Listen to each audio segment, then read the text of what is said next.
¿Qué onda, amigos? Hoy les quiero enseñar cómo quitar la carcasa de la puerta de su Sentra modelo 2004.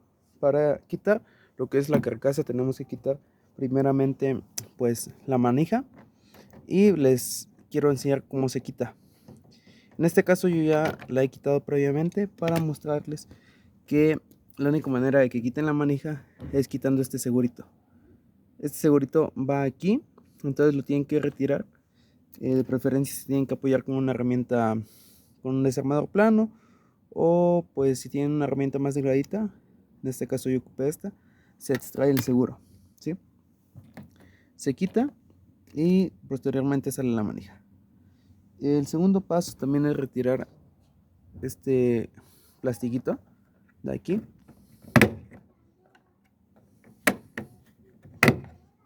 Se extrae. Y por último también tenemos que quitar este.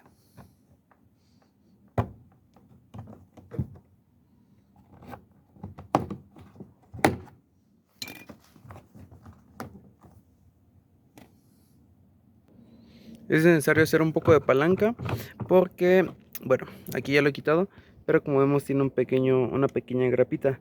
Entonces hay que hacer un poco de palanca, ¿sí? De este lado y de este lado lo jalamos y ya sale.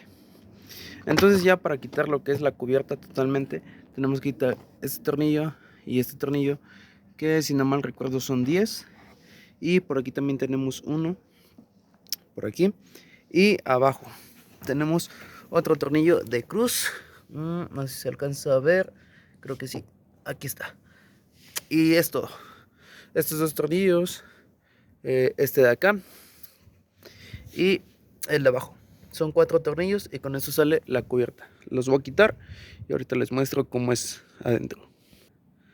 Una vez que hemos extraído los tornillos, solamente queda tirar hacia afuera. Hacemos un movimiento de jalón, así.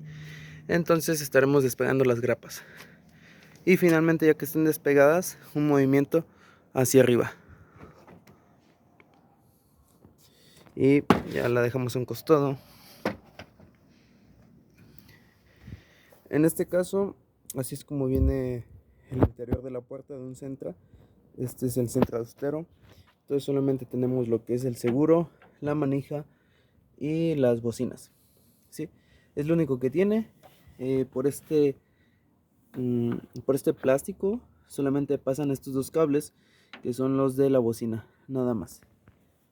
Y bueno, en este caso yo he quitado la cubierta para agregar unas pijas a este altavoz, ya que cuando vengo conduciendo y paso por algún bache, siento que se tambalea y hace un poco de ruido. Entonces voy a agregar unos, creo que se ve el movimiento. Sí, es este el ruido, es este. Entonces estaré agregando unas pijas aquí y con eso se solucionará el problema. Bueno, amigos, hasta aquí el video. Espero les sirva esta información.